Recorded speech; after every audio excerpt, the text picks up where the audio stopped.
اعوذ باللہ من الشیطان الرجیم بسم اللہ الرحمن الرحیم شہد اللہ انہ لا الہ الا هو والملائکۃ واولو العلم قائما بالقسط۔ اللہ خود گواہ ہے کہ اس کے سوا کوئی معبود نہیں، سب سے بڑی گواہی تو اللہ کی ہے۔ والملائکۃ، اور سارے فرشتے گواہ ہیں، واولو العلم، اور اولو العلم بھی اس پر گواہ ہیں۔ یہ اولو العلم جو ہے، اولو الالباب، اولو العلم الذین یعقلون، یہ وہ لوگ ہیں کہ جو ان کائناتی آیات کے حوالے سے اللہ کو پہچان لیتے ہیں اور اس کو مان لیتے ہیں کہ وہی معبود برحق ہے۔ جو ہم نے 20ویں رکوع کی پہلی آیت پڑھی تھی سورہ بقرہ کی، ان فی خلق السماوات والارض واختلاف اللیل والنہار والفلک التی تجری فی البحر بما ینفع الناس، اور یہ تمام بہت سے فینومینا آف دی نیچر بیان کر کے لآیات لقوم یعقلون، تو جو یعقلون ہیں، جو اولو الالباب ہیں، اولو العلم ہیں، وہ بھی گواہ ہے کہ اللہ کے سوا کوئی معبود نہیں۔ لیکن یہاں جو اہم ترین لفظ ہے وہ اب آ رہے ہیں، قائما بالقسط، وہ قسط اور عدل کا قائم کرنے والا ہے۔ وہ جو میں نے کل عرض کیا تھا کہ ہم بھی سمجھتے ہیں کہ اللہ عدل قائم کرتا ہے اور عدل کرے گا، البتہ یہ کہ اہل سنت کے نزدیک یہ کہنا جو ہے سوء ادب ہے کہ اللہ پر عدل کرنا واجب ہے، اللہ پر کسی شے کا وجوب نہیں، لیکن اللہ کو عدل پسند ہے، اللہ کو واللہ یحب المقسطین، اللہ خود بھی عدل فرمائے گا۔ لا الہ الا هو العزیز الحکیم، اس کے سوا کوئی معبود نہیں ہے، وہ زبردست ہے، کمال حکمت والا۔ ان الدین عند اللہ الاسلام، دین تو اللہ کے نزدیک پسندیدہ اور اللہ تعالیٰ کے ہاں منظور شدہ دین ایک ہی ہے، وہ الاسلام ہے۔ یہ صورت اس اعتبار سے، اور یہ بھی سورہ بقرہ اور سورہ آل عمران کے حوالے سے آپ سمجھ لیجئے، سورہ بقرہ میں ایمان پر زیادہ زور ہے۔ آمن الرسول بما انزل الیہ من ربہ، ایمانیات، شروع میں بھی ایمانیات، درمیان میں آیا بر میں ایمانیات۔ اس سورہ مبارکہ میں اسلام پر زیادہ زور ہے۔ اب ان دونوں میں بھی ایک نسبت ہے خاص جس کو بے تفصیل میں جانے کا موقع نہیں ہے۔ ان الدین عند اللہ الاسلام، آگے چل کر آیت آئے گی وَمَن يَبْتَغِ غَيْرَ الْإِسْلَامِ دِينًا فَلَن يُقْبَلَ مِنْهُ، اگر کوئی شخص اسلام کے سوا کسی دین کو قبول کرے گا وہ اس کی جانب اللہ کے ہاں منظور نہیں ہوگا۔ وَمَا اخْتَلَفَ الَّذِينَ أُوتُوا الْكِتَابَ إِلَّا مِن بَعْدِ مَا جَاءَهُمُ الْعِلْمُ بَغْيًا بَيْنَهُمْ، یہ اسلام ہمیشہ سے چلا آ رہا ہے، حضرت آدم سے اسلام چلا آ رہا ہے۔ یہ وہی آیات جو تھی، آیت الاختلاف، اس کا گویا کہ خلاصہ آ گیا۔ اور جن لوگوں نے اختلاف کیا ہے، یہ پگڈنڈیاں نکالی ہیں، غلط راستوں پر مڑ گئے ہیں، تو یہ اس کے بعد کہ ان کے پاس علم آ چکا تھا، اور اصل سبب بغیم بینہم، ضدم ضدہ، دی ارج ٹو ڈومینیٹ۔ ومن یکفر بآیات اللہ، اور جو کوئی اللہ کی آیات کا انکار کرتا ہے، فإن اللہ سریع الحساب، تو اللہ تعالیٰ کو حساب لیتے دیر نہیں لگے گی، وہ بڑی تیزی کے ساتھ حساب لے لے گا۔ اعوذ باللہ من الشیطان الرجیم بسم اللہ الرحمن الرحیم فَإِنْ حَاجُّوكَ، پھر اے نبی اگر یہ آپ سے محاجہ کرتے ہیں، حجت بازی کرتے ہیں، دلیل بازی کرتے ہیں، مناظرے کرتے ہیں، فَقُلْ، تو آپ تو آخری بات کہہ دیجئے دو ٹوک، فَقُلْ أَسْلَمْتُ وَجْهِيَ لِلَّهِ وَمَنِ اتَّبَعَنِي، دیکھو بھائی میں نے تو اپنا چہرہ اللہ کے سامنے جھکا دیا ہے اور انہوں نے بھی جو میرا اتباع کر رہے ہیں، ہم نے ایک راستہ اختیار کر لیا۔ لَكُمْ دِينُكُمْ وَلِيَ دِينِ، ہمارا یہ راستہ، تم جدھر جانا چاہتے ہو جاؤ، جس پگڈنڈی پر مڑنا چاہتے ہو چلے جاؤ، جس کھائی میں گرنا چاہتے ہو جاؤ، دفع ہو جاؤ۔ فَقُلْ أَسْلَمْتُ وَجْهِيَ لِلَّهِ وَمَنِ اتَّبَعَنِي وَقُلْ لِلَّذِينَ أُوتُوا الْكِتَابَ وَالْأُمِّيِّينَ، اور اے نبی کہہ دیجئے ان دونوں سے، ان سے بھی کہ جنہیں کتاب دی گئی تھی پہلے، یعنی یہود اور نصارہ، والأمیین، اور ان سے بھی کہہ دیجئے کہ جو مشرکین عرب ہیں ابھی بقیہ عرب میں، تم بھی اسلام لاتے ہو یا نہیں، تابع ہوتے ہو کہ نہیں، اللہ کے سپرد اپنے آپ کو کرتے ہو کہ نہیں۔ فَإِنْ أَسْلَمُوا فَقَدِ اهْتَدَوْا، اگر وہ بھی اسی طریقے سے اسلام لے آئیں تو ہدایت پر ہو جائیں گے۔ وَإِنْ تَوَلَّوْا فَإِنَّمَا عَلَيْكَ الْبَلَاغُ، پھر اگر وہ رخ پھیر لیں، منہ موڑ لیں، تو اے نبی آپ پر کوئی ذمہ داری نہیں ہے سوائے پہنچا دینے کی۔ اعلیٰ کو یہاں پھر پہچان، انما علیک البلاغ، آپ کے ذمہ ہے پہنچا دینا، آپ نے ہمارا پیغام پہنچا دیا، ہماری دعوت ان تک پہنچا دی، ہماری آیات انہیں پڑھ کر سنا دی، اب آگے چوائس ان کا ہے، آپ پر ذمہ داری نہیں ہے کہ یہ لوگ ایمان کیوں نہیں لائے۔ وَلَا تُسْأَلُوا عَنْ أَصْحَابِ الْجَحِيمِ، یہ سورہ بقرہ میں ہم پڑھائے ہیں۔ وَاللَّهُ بَصِيرٌ بِالْعِبَادِ، باقی اللہ تعالیٰ اپنے بندوں کو دیکھ رہا ہے، وہ ان سے حساب کتاب کر لے گا، وہ معاملہ اس کا ان سے نبٹ لے گا۔ آپ کے ذمہ جو فرض تھا آپ اس فرض کو ادا کرتے رہیے۔ ان الذین یکفرون بآیات اللہ ویقتلون النبیین بغیر حق، یقیناً وہ لوگ جو اللہ کی آیات کا کفر کرتے ہیں اور انبیاء کو قتل کرتے رہے ہیں ناحق، ویقتلون الذین یامرون بالقسط من الناس، اور قتل کرتے رہے ہیں یا قتل کرتے ہیں ان لوگوں کو انسانوں میں سے جو عدل کا حکم دیتے ہیں۔ اس لیے کہ انصاف کی بات تو پسند نہیں ہوتی کسی کو، سچی بات الحق مر، تو بہت سے مواقع پر ایسا ہوتا ہے کہ حق گوئی کی پاداش میں کوئی حق گو انسان جو ہے اسے اپنی جان سے ہاتھ دھونے پڑتے ہیں۔ تو یہاں پھر دیکھیے قسط کا معاملہ آیا ہے، عدل۔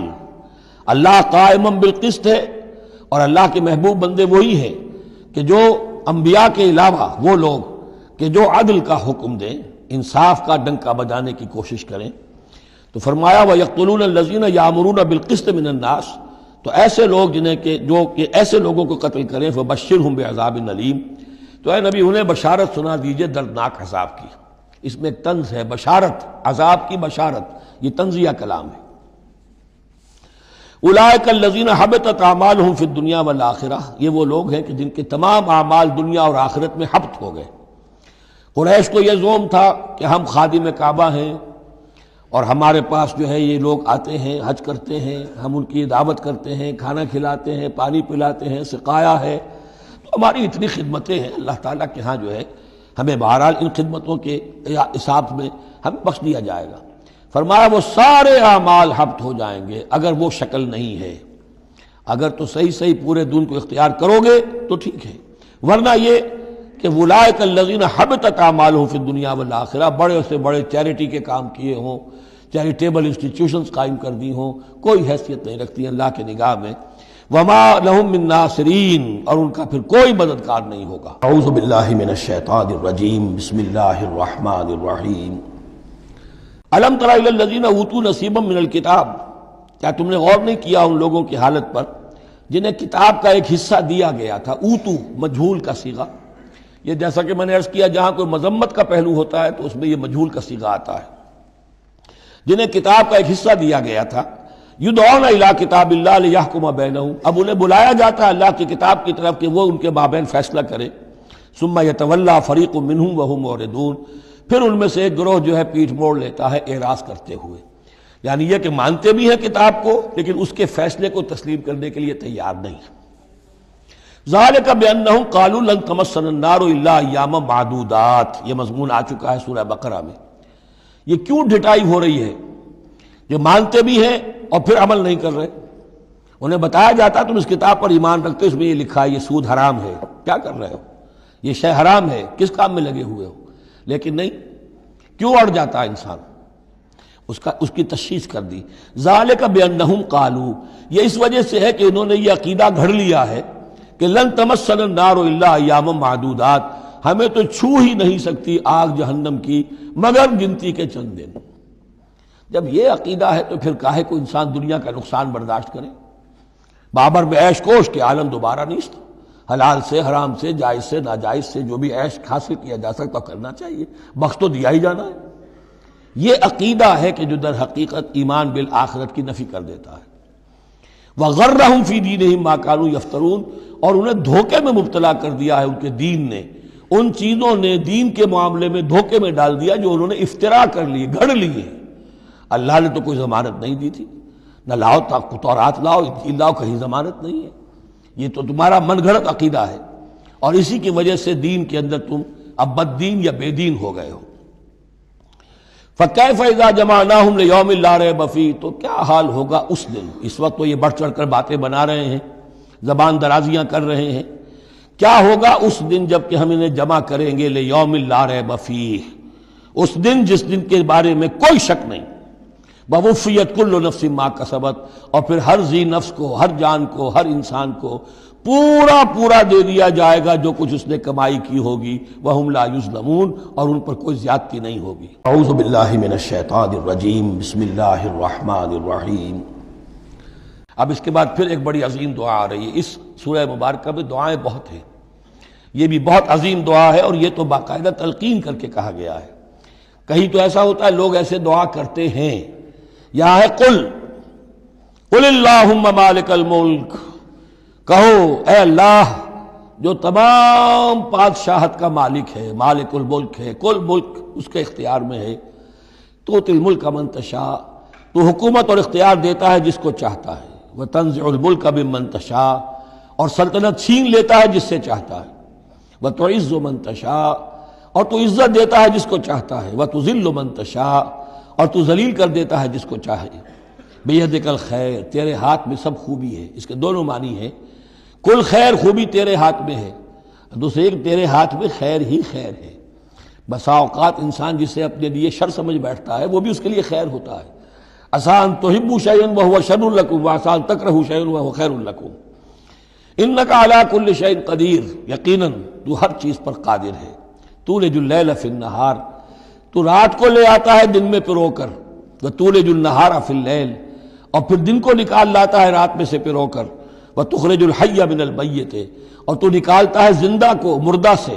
وتخرج المیت من الحی، اور تو نکالتا ہے مردہ کو زندہ سے. اس کی بہترین مثال مرغی اور انڈا. مرغی میں جان نہیں ہے لیکن اسی میں سے چوزہ برآمد ہوتا ہے، زندہ ہے، اور وہ مرغی جو ہے وہی انڈا دے رہی ہے. تو گویا کہ اللہ تعالیٰ کے ہاں وہ چیز چل رہی ہے. تخرج الحی من المیت وتخرج المیت من الحی وترزق من تشاء بغیر حساب، اور تو دیتا ہے جس کو چاہتا ہے بے حد و حساب. لا يتخذ المؤمنون الکافرین اولیاء من دون المؤمنین، اہل ایمان نہ بنائیں اپنے دوست کافروں کو. اولیاء ایسا دوست جو قلبی دوست ہو، جو رازدار بھی ہو جاتے ہیں، پشت پناہ بھی ایک دوسرے کے سمجھے جاتے ہیں. یہ تعلق کفار کے ساتھ اختیار کرنے کی اجازت نہیں ہے. ایک اچھا رویہ ہو، ظاہری مدارات ہوں، آپ ان سے اچھے کلچر طریقے پر بات کریں، تہذیب کے ساتھ، یہ اور بات ہے. لیکن دلی محبت، قلبی رشتہ، جذباتی تعلق، ان کی ایک ایسے باہمی مدد کا ایک رشتہ قائم کر لینا، پشت پناہ ہونے کا رشتہ بنا لینا، اس کی اجازت نہیں ہے. لا يتخذ المؤمنون الکافرین اولیاء من دون المؤمنین، اہل ایمان کو چھوڑ کر ان کے ساتھ یہ رشتہ قائم کرنا اللہ کو پسند نہیں. ومن يفعل ذلك فليس من الله في شيء، اور جو کوئی بھی یہ حرکت کرے گا پھر اس کا اللہ کے ہاں کوئی مقام نہیں ہوگا، کوئی رشتہ اللہ کا پھر اس کے ساتھ نہیں رہے گا. اللہ کے دشمنوں کے ساتھ تمہاری دوستی ہے تو ظاہر بات ہے کہ پھر اللہ کے ساتھ تمہارا کوئی تعلق نہیں رہا. الا ان تتقوا منهم تقاۃ، سوائے یہ کہ تم ان سے بچاؤ کرنا چاہو، بچاؤ کے لیے. بعض اوقات ایسے حالات ہوتے ہیں کہ کھلے مقابلے کا بھی موقع نہیں ہے تو آپ طرح دے رہے ہیں، آپ وقت جو ہے یو آر بائنگ ٹائم، تو اس میں کوئی ظاہری خاطر مدارات کا مسئلہ بھی ہو جائے تو کوئی حرج نہیں ہے. لیکن یہ کہ مستقل واقعی قلبی محبت قائم کر لینا یہ جائز نہیں ہے. ویسے یہ کہ اسی پھر آیت کے اسی الفاظ کو ہمارے ہاں اہل تشیع نے تقیہ کی جڑ بنا دیا ہے، لیکن انہوں نے اسے پہنچا دیا اس حد تک کہ جھوٹ بھی بولو، اپنے عقائد بھی چھپا لو، اور اس کے لیے دلیل یہاں سے لاتے ہیں. لیکن یہ بالکل ایک دوسری شکل ہے کہ یہ صرف ایک ظاہری مدارات کی حد تک، ایک حد تک، یہ نہیں کہ آپ جھوٹ بولنے پر آ جائیں اور آپ ایک چیز کو چھپانے پر آ جائیں. بس یہ ہے کہ آپ اس وقت تک، جیسے ہم پڑھ چکے ہیں سورہ بقرہ میں، کہ اگرچہ یہ یہودی جو ہیں ان کے دلوں کے اندر آگ بھری ہوئی ہے تمہارے خلاف، لیکن یہ فاصفحوا فاعفوا واصفحوا، ابھی ذرا درگزر کرتے رہو، ابھی فوری طور پر ان کے ساتھ جو ہے معاملہ کوئی مقابلے وغیرہ کا شروع کرنا مناسب نہیں. اس حد تک مصلحت بینی تو صحیح ہے، لیکن یہ نہیں کہ جھوٹ بولا جائے معاذ اللہ. وَيُحَذِّرُكُمُ اللَّهُ نَفْسَهُ، اور اس میں بھی اب اور نرمی کر دی، اللہ تمہیں ڈراتا ہے اپنے آپ سے. اللہ سے ڈرو، یعنی کسی اور سے ڈر کر خامخواہ صرف خاطر مدارات کر لینا بھی صحیح نہیں ہے، لیکن یہ کہ بہرحال ضرورت ہے، کسی وقت مصلحت ہے تو کرو، لیکن یہ کہ اصل تمہارے دل میں خوف اللہ کا رہنا چاہیے. وَإِلَى اللَّهِ الْمَصِيرُ، اور اللہ ہی کی طرف تمہیں لوٹ جانا ہے. قُلْ إِن تُخْفُوا مَا فِي صُدُورِكُمْ أَوْ تُبْدُوهُ يَعْلَمُ اللَّهُ، یہ پھر وہی آیت آ گئی ہے جو سورہ بقرہ کے آخر میں آئی تھی. لِلَّهِ مَا فِي السَّمَاوَاتِ وَمَا فِي الْأَرْضِ وَإِن تُبْدُوا مَا فِي أَنفُسِكُمْ أَوْ تُخْفُوهُ يُحَاسِبْكُم بِهِ اللَّهُ. یہاں فرمایا قُلْ إِن تُخْفُوا مَا فِي صُدُورِكُمْ، کہہ دیجئے کہ اگر تم چھپاؤ جو کچھ کہ تمہارے سینوں میں ہے، أَوْ تُبْدُوهُ، یا تم اسے ظاہر کر دو، يَعْلَمُهُ اللَّهُ، اللہ تعالیٰ اس کو جانتا ہے. تمہارے ظاہر کرنے چھپانے سے اللہ سے کوئی تعلق نہیں ہے، ایک دوسرے سے چھپا سکتے ہو، ظاہر کر سکتے ہو، اللہ سے نہیں. وَيَعْلَمُ مَا فِي السَّمَاوَاتِ وَمَا فِي الْأَرْضِ، اور وہ جانتا ہے جو کچھ کے آسمانوں میں اور زمین میں ہے. وَاللَّهُ عَلَىٰ كُلِّ شَيْءٍ قَدِيرٌ، اور اللہ تعالیٰ ہر چیز پر قادر ہے۔ یوم تجد کل نفس ما عملت من خیر محضرا، اس دن کا تصور کرو جس دن ہر جان، ہر نفس موجود پائے گا، حاضر کیا ہوا پائے گا ہر وہ عمل جو اس نے کیا ہوگا۔ فمن یعمل مثقال ذرۃ خیرا یرہ ومن یعمل مثقال ذرۃ شرا یرہ۔ یوم تجد کل نفس ما عملت من خیر محضرا وما عملت من سوء، جو نیکی کی ہوگی اسے بھی موجود پائے گا اور جو بدی کمائی ہوگی وہ بھی موجود پائے گا۔ تود لو ان بینہا وبینہ امدا بعیدا، اور ہر جان یہ چاہے گی، ہر انسان یہ چاہے گا کہ کاش میرے اور میرے اعمال نامے کے درمیان بڑا فاصلہ آ جائے، میں اسے دیکھوں بھی نہ، میری نگاہ بھی اس پر نہ پڑے۔ وَيُحَذِّرُكُمُ اللَّهُ نَفْسَهُ، اور اللہ ڈرا رہا ہے تمہیں اپنے آپ سے، یعنی تقویٰ رکھنا ہے تو اس کا کرو، ڈرنا ہے تو اس سے ڈرو، خوف کھانا ہے تو اس سے کھاؤ۔ وَاللَّهُ رَؤُوفٌ بِالْعِبَادِ، اور اللہ تعالیٰ اپنے بندوں کے حق میں بہت شفیق ہے، یعنی یہ وارننگز تو اسی لیے دے رہا ہے کہ تمہاری عاقبت برباد نہ ہو، بار بار سمجھا رہا ہے۔ اللہ من الشیطان الرجیم، بسم اللہ الرحمن الرحیم۔ قُلْ إِن كُنتُمْ تُحِبُّونَ اللَّهَ، یہ آیت بہت معروف بھی ہے، مسلمانوں کو پسند بھی ہے۔ ہمارے ہاں جو وعظ ہوتے ہیں، تقاریر ہوتی ہیں، تو اس کے اندر بہت کثرت سے کوٹ ہوتی ہے، قُلْ إِن كُنتُمْ تُحِبُّونَ اللَّهَ فَاتَّبِعُونِي يُحْبِبْكُمُ اللَّهُ، اے نبی کہہ دیجئے کہ اگر تم لوگ چاہتے ہو کہ اللہ سے محبت کرو، اگر تم اللہ سے محبت کرتے ہو فَاتَّبِعُونِي، تو میری پیروی کرو، میرا اتباع کرو۔ یحببکم اللہ، اللہ تم سے محبت کرے گا، ویغفر لکم ذنوبکم، اور تمہارے گناہ بخش دے گا، واللہ غفور الرحیم، اور اللہ غفور الرحیم ہے۔ قل اطیعوا اللہ والرسول، کہہ دیجئے اطاعت کرو اللہ کی اور اس کے رسول کی، فإن تولوا فإن اللہ لا يحب الکافرین، اور اگر وہ پیٹھ موڑ لیں تو اللہ کو ایسے کافر پسند نہیں ہے۔ یہ دو آیتیں اس اعتبار سے بڑی اہم ہیں کہ اس میں رسول کے لیے دو الفاظ آئے ہیں، اطاعت اور اتباع۔ اطاعت اگر نہیں ہے تو کفر ہو گیا، اطاعت تو لازم ہے، لیکن اطاعت کس چیز میں ہوتی ہے؟ جو حکم دیا ہے یہ کرو، آپ کو کرنا ہے۔ اتباع اس سے اوپر کی شے ہے، انسان خود تلاش کرے حضور کیا کرتے تھے، اور چاہے آپ نے نہیں فرمایا کہ یہ کرو لیکن آپ ان کی پیروی کر رہے ہیں، یہ گویا کہ دائرہ وسیع ہو گیا۔ جس سے محبت ہوتی ہے اس کا انسان جو ہے اس کی ہر طرح سے اس کے ساتھ ایک مناسبت پیدا کرنا چاہتا ہے، کیسا لباس اس کا ہے ویسا ہی لباس اپنا بنائے، کیا چیزیں اس کو پسند ہیں کھانے میں وہی چیزیں خود بھی کھائے اور پسند کرے۔ تو یہ چیزیں جس کا حکم نہیں ہے، جیسے کہ ایک صحابی کا واقعہ آتا ہے کہ وہ ایک مرتبہ آئے اور انہوں نے اس وقت یہ دیکھا، ایک ہی مرتبہ آئے ہوں گے کہیں باہر سے بدو صحابی، کہ حضور کے کرتے کے بٹن لگے ہوئے نہیں تھے۔ انہوں نے ساری عمر پھر اپنے کرتے کے بٹن نہیں لگائے، حضور نے حکم تو نہیں دیا تھا، دیکھا یہ کہ محمد اس شان میں تھے اس وقت، تو پھر اس کے بعد اسی کو لازم کر لیا۔ اس اتباع میں یہ بات بھی آ جائے گی کہ اگرچہ دین کے کچھ تقاضے ایسے ہیں کہ جس درجے میں محمد الرسول اللہ صلی اللہ علیہ وسلم نے ان کو پورا کیا، اس درجے میں پورا کرنا کسی انسان کے بس میں نہیں ہے، پھر بھی اس کی کوشش کرتے رہنا یہ اتباع کا تقاضا ہے۔ مثلا حضور نے کوئی مکان نہیں بنایا، حضور نے کوئی جائیداد نہیں بنائی، حضور نے جیسے ہی وحی کا آغاز ہوا کوئی دنیاوی کام نہیں کیا، کوئی تجارت نہیں کی، ایک ایک لمحہ اپنی توانائی کی ایک رمق وہ لگا دی کس کام کے لیے؟ اللہ کے دین کی دعوت اور اللہ کے دین کی اقامت، اس کو قائم کرنے کے لیے۔ اب سب کے لیے تو اس مقام تک تو پہنچنا مشکل ہے، لیکن یہ کہ آئیڈیل یہ رہے، اسی کی طرف انسان چلنے کی کوشش کرتا رہے، میکسیمم جتنا بھی اپنا وقت فارغ کرے، اپنے وسائل فارغ کرے اور لگائے اس کام کے اندر، تو اتباع کا جو ہے کم سے کم تقاضا اس وقت پورا ہوگا۔ ہاں جو حکم دے دیا گیا، یہ حلال ہے، یہ حرام ہے، یہ فرض ہے، یہ واجب ہے، اس کا تو اگر معاملہ اس کی پیروی نہیں ہو رہی تو پھر تو وہ کفر ہے۔ لیکن اتباع اگر آپ کر رہے ہیں تو اتباع جو ہے وہ پھر اللہ کا محبوب بن جانا ہے۔ اگر تم اللہ سے محبت کرتے ہو تو میرا اتباع کرو، میری پیروی کرو، دیکھو میں کیا کر رہا ہوں، میرے کیا شب و روز ہے، کن کاموں میں میری توانائیاں لگ رہی ہیں، کیا دلچسپیاں ہیں میری دنیا کے اندر، ان چیزوں کے اندر تم میری پیروی کرو۔ فاتبعونی یحببکم اللہ، تم اللہ کے محب نہیں محبوب بن جاؤ گے۔ واللہ غفور الرحیم، اور اللہ غفور الرحیم ہے۔ باقی دوسرا درجہ جو نچلا ہے قل اطیعوا اللہ والرسول، اطاعت تو اللہ اور اس کے رسول کی کرنی ہی کرنی ہے. فإن تولوا، اور اگر اس اطاعت سے بھی موڑے، فإن اللہ لا يحب الکافرین، تو اللہ کو ایسے کافر تو پسند نہیں ہے، کیونکہ پھر اطاعت رسول کا انکار تو کفر ہو گیا. اعوذ باللہ من الشیطان الرجیم، بسم اللہ الرحمن الرحیم.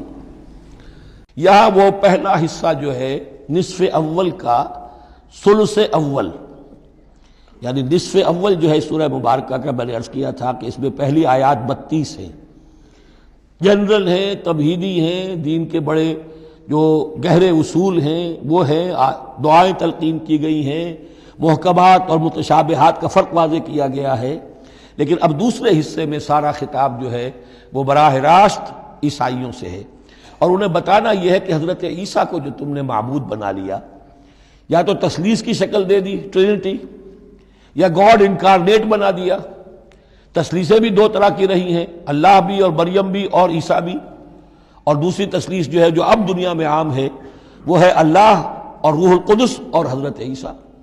تو یہ جو تثلیثیں تم نے ایجاد کر لی کہ کوئی بنیاد نہیں ہے، یہ تمہاری کج روی ہے، تم نے غلط شکل اختیار کی ہے. عیسیٰ علیہ السلام بہت برگزیدہ پیغمبر تھے، ہاں ان کی ولادت معجزانہ طریقے پر ہوئی ہے، لیکن اگر ان کی ولادت معجزانہ طریقے پر ہوئی ہے تو ان سے متصلاً قبل یحییٰ کی جو ولادت ہوئی ہے وہ بھی معجزانہ ہوئی ہے، وہ بھی کوئی کم معجزہ نہیں تھا. تو معجزے، اور پھر آدم کی جو ولادت ہوئی ہے، آدم کو جو پیدا کیا اللہ نے، تو ظاہر بات ہے کہ وہ اپنی جگہ پر جہاں سے نسل انسانی کا آغاز ہوا، تو یہی بات اگر دلیل ہو جائے الوہیت کی تو یہ تو پھر آدم کو بھی الہ مانو اور یحییٰ کو بھی الہ مانو. تو ساری بحث اس پر ہو رہی ہے. ان اللہ اصطفیٰ آدم و نوحا وآل ابراہیم وآل عمران علی العالمین، یقیناً اللہ نے چن لیا آدم کو اور نوح کو اور آل ابراہیم کو اور آل عمران کو تمام جہان والوں پر، تمام جہانوں پر نہیں، تمام جہان والوں پر. حضرت آدم علیہ السلام کا بھی استفاء ہوا ہے. اس میں کچھ ان لوگوں کے لیے دلیل بنتی ہے جو سمجھتے ہیں کہ جو تخلیق آدم ہے اس میں پہلے کوئی سپیشیز وجود میں آئی تھی، اور اس سپیشیز، اس نوع کے ایک فرد کو اللہ نے چن کر اس میں پھر اپنی روح پھونکی ہے تو وہ آدم بن گئے. تو وہ بھی سلیکٹڈ تھے. استفاء کے معنی ہوتا ہے کسی میں سے چن لینا. بہرحال ایک عام معنی بھی ہو جاتے ہیں، پسند کر لینے کے معنی بھی ہو سکتے ہیں. ان اللہ اصطفیٰ آدم و نوحا، اور پھر نوح کو پسند کیا، آل ابراہیم، ابراہیم کے گھر کو، ان کے خاندان کو، وآل عمران. عمران جو ہے بنی اسرائیل کی تاریخ میں دو عظیم شخصیتوں کے نام ہیں. ایک تو حضرت موسیٰ کے والد کا نام بھی عمران تھا، اور ایک حضرت مریم کے والد کا نام بھی عمران تھا. حضرت عیسیٰ کے نانا عمران ہوئے اور حضرت موسیٰ کے والد عمران تھے. یہاں پہ غالباً حضرت موسیٰ کے والد مراد ہیں، لیکن چونکہ آگے سارا معاملہ حضرت مریم کا آ رہا ہے تو شاید عین ممکن ہے کہ یہاں پر اشارہ ان کے نانا کی طرف ہو. ذریۃ بعضھا من بعض، اور یہ سب جو ہے ایک دوسرے کی نسل سے ہیں، ایک دوسرے کی اولاد سے ہیں. نوح حضرت آدم کی اولاد سے ہیں، ابراہیم حضرت نوح کی اولاد سے ہیں، پھر ان کے پورا خاندان بنی اسماعیل بنی اسرائیل یہ ان کی اولاد میں سے ہیں. واللہ سمیع علیم، اللہ سمیع اور علیم ہے. اس قالت امرأۃ عمران رب انی نذرت لک ما فی بطنی محررا فتقبل منی. اب یہ جو عمران کی بیوی ہیں یعنی حضرت مریم کی والدہ، یہ بہت نیک عورت تھی، بہت ہی متقی، نیک، زاہد. ان کو حمل ہوا تو انہوں نے پروردگار سے ایک منت مانی، نظر مانی. رب انی نذرت لک ما فی بطنی، جو میرے پیٹ میں جو بھی بچہ اے اللہ تو پیدا فرما رہا ہے میں تیری ہی نظر کرتی ہوں. یعنی دنیاوی کوئی ذمہ داریوں کا بوجھ اس پر نہیں ہم ڈالیں گے، اور ہیکل کی خدمت کے لیے، دین کی خدمت کے لیے، تورات کی خدمت کے لیے اس کو وقف کر دیں گے. ہم اپنا بھی کوئی بوجھ ان پر نہیں ڈالیں گے اس توقع میں کہ اللہ بیٹا عطا کرے گا. محررن کے مطلب ہے اسے آزاد کر دیں گے، تحریر آزاد کر دینا، حر سے، کہ کوئی ذمہ داری اس پر نہیں ہوگی، اسے ہم خالص کر دیں گے تیرے دین کی خدمت کے لیے اور ہیکل کی خدمت کے لیے. فتقبل منی، تو اے اللہ میری اس نظر کو تو قبول فرما لے، شرف قبول عطا فرما. انک انت السمیع العلیم، یقیناً تو سب کچھ سننے والا اور سب کچھ جاننے والا ہے. فلما وضعتها قالت رب انی وضعتها انثی، اب جب وضع حمل ہوا تو پھر اس نے کہا اے اللہ یہ تو میں ایک بیٹی جنم گئی ہوں، یعنی میری تو یہاں بیٹی ہو گئی ہے. میں تو امید میں تھی کہ بیٹا آئے گا تو اس کو جو ہے میں وقف کر دوں گی. اس وقت تک ہیکل کے خادموں میں کسی خاتون کو، لڑکی کو قبول نہیں کیا جاتا تھا۔ واللہ عالم بما وضعت، اللہ فرما رہا ہے کہ اللہ بہتر جانتا تھا کہ کیا اس نے جنا ہے، اسے کیا پتا کیسی بیٹی جنی ہے۔ وَلَيْسَ الذَّكَرُ كَالْأُنثَىٰ، اور کہاں ہوگا کوئی بیٹا اس بیٹی جیسا۔ اس کے دونوں معنی کیے گئے، ایک تو ایسا کہ یہ گویا کہ قول مانا جائے حضرت مریم کی والدہ کا کہ لڑکا تو لڑکی کی طرح نہیں ہوتا، اب لڑکا ہوتا تو میں اسے خدمت کے لیے وقت کر دیتی، یہ تو لڑکی ہو گئی۔ اور ایک یہ بھی ہے کہ اللہ کی طرف سے اس کو مانا جائے واللہ عالم بما وضعت ولیس الذکر کالانثیٰ، کوئی بیٹا ایسا ہو ہی نہیں سکتا جیسی بیٹی تمہیں دی ہے۔ وَإِنِّي سَمَّيْتُهَا مریم، اور وہی اب ان کا کلام شروع ہوا ان کی والدہ کا مریم کی، میں نے اس کا نام مریم رکھا ہے۔ وَإِنِّي أُعِيذُهَا بِكَ، اور اے اللہ میں اسے تیری پناہ میں دیتی ہوں، وَذُرِّيَّتَهَا، اور جو بھی اس کی اولاد ہو، نسل ہو، اس کو بھی تیری پناہ میں دیتی ہوں، من الشیطان الرجیم، مردود شیطان کے حملے سے، کہ اللہ ان کو، مریم کو بھی اور اس کی آنے والی اولاد کو بھی تو بہت ہی اپنی حفاظت میں رکھیو، شیطان سے بچائیو۔ فتقبلها ربها بقبول حسن، تو قبول فرما لیا انہیں، یعنی حضرت مریم علیہ السلام کو ان کے رب نے بڑی ہی عمدگی کے ساتھ، قبول حسن، شرف قبول عطا فرمایا بڑی ہی خوبصورت انداز میں۔ وانبتها نباتا حسنا، اور ان کی پرورش کی بہت ہی عمدہ طریقے پر، بہت اعلیٰ طریقے پر۔ وکفلها زکریا، اور ان کو کفالت میں دے دیا، تربیت میں دے دیا حضرت زکریا کے۔ یہ حضرت زکریا جو ہیں یہ خالو تھے حضرت عیسیٰ علیہ السلام کے، حضرت مریم کے خالو، تو ہم ان کی تحویل میں، اور وہ اس وقت کے چیف کاہن تھے، chief priest of the temple, ہیکل سلیمانی کے وہی نبی بھی تھے، اور وہی وہاں کے سب سے بڑے جو ہیں، جو آج کل ہم سمجھتے ہیں مجاور وغیرہ، تو وہ مقام ان کا کاہنوں کا ہوتا تھا۔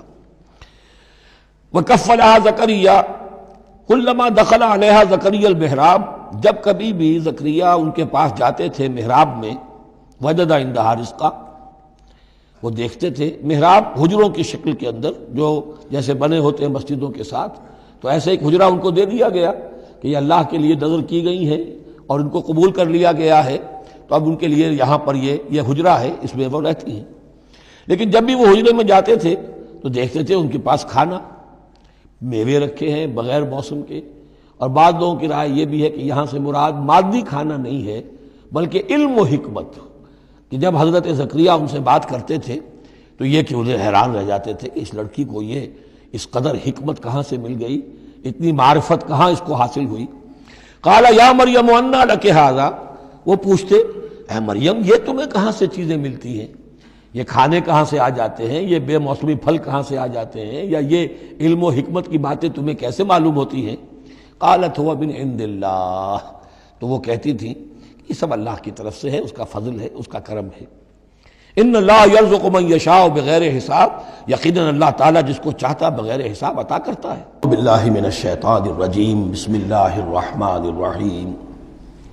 ہنالک دعا زکریا ربہ، ہنالک یہ بالکل اس طرح سے دیر اینڈ دین، جب یہ مشاہدہ ہوا حضرت زکریا کو تو انہوں نے بھی ایک دعا کی اپنے پروردگار سے۔ ہنالک دعا زکریا ربہ، قال رب ہب لی من لدنک ذریۃ طیبہ، اے اللہ مجھے بھی بڑی کوئی پاکیزہ اولاد عطا کر دے۔ بہت بوڑھے ہو چکے تھے، ان کی اہلیہ جو ہے وہ بھی بہت بوڑھی ہو چکی تھی، ضعیفہ تھی، اور ساری عمر بانجھ رہی تھی، لاولد تھے۔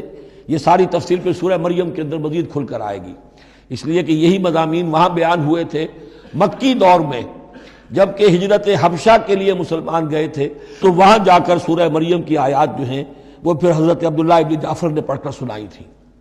اس مناسبت سے یہ مضامین آپ کو سورہ مریم میں بھی ملیں گے۔ ساری عمر بوڑھے رہے اور بے اولاد رہے، لیکن اب وہ ایک دبی ہوئی خواہش، چنگاری، وہ بھڑک اٹھی، اے اللہ اس بچی کو تو یہ کچھ دے سکتا ہے تو تیری قدرت ہے مجھے بھی ذریۃ طیبہ، پاکیزہ اولاد عطا فرما۔ انک سمیع الدعاء، یقیناً تو دعا کا سننے والا ہے۔ فنادت الملائکۃ، تو فرشتوں نے انہیں پکار کر کہا، ندا کی، وہو قائم یصلی فی المحراب، اور وہ کھڑے ہوئے نماز پڑھ رہے تھے اپنی محراب میں، ان کا بھی حجرہ تھا۔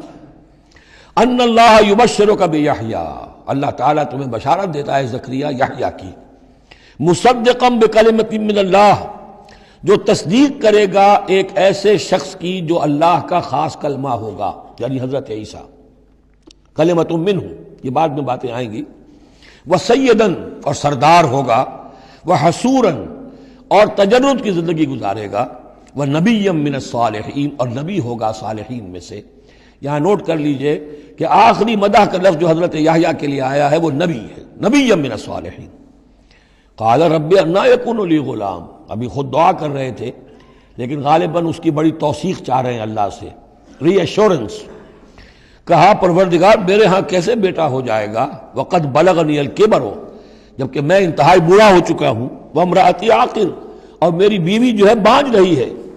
قال کذلک اللہ یفعل ما یشاء، تو انہوں نے کہا کہ اللہ نے فرمایا کہ اللہ کرتا ہے اسی طرح، یا فرشتوں نے جواب دیا جو چاہتا ہے کرتا ہے، اسے اسباب کی احتیاج نہیں ہے، اسباب اس کے محتاج ہیں، اللہ اسباب کا محتاج نہیں ہے۔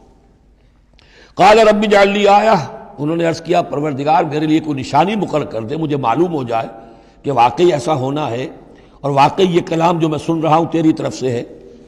قال آیتک الا تکلم الناس ثلاثۃ ایام الا رمزا، اللہ نے فرمایا کہ اب نشانی یہ ہے تمہارے لیے کہ اب 3 دن تک تم لوگوں سے گفتگو نہیں کر سکو گے سوائے اشارے کنائے کے، یعنی قوت گویائی سلب ہو گئی ان کی، اب وہ بول نہیں سکتے تھے 3 دن تک۔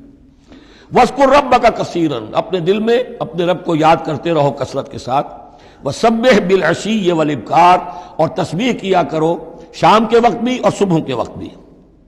صدق اللہ العظیم۔